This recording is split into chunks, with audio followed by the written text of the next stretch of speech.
For Chapter 10, Number 1. The difference of the two is the presence or absence of an interest rate clause.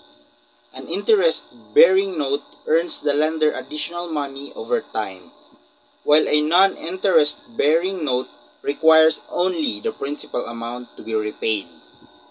For B, number 1. Simple interest. Simple interest is a method of calculating interest where interest is charged only on the original principal amount.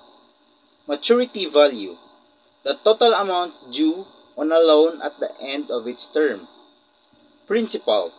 The initial amount borrowed in a loan agreement. Bank discount. The interest a bank deducts upfront when issuing a loan. Proceeds. The usable amount of money received after a transaction or loan.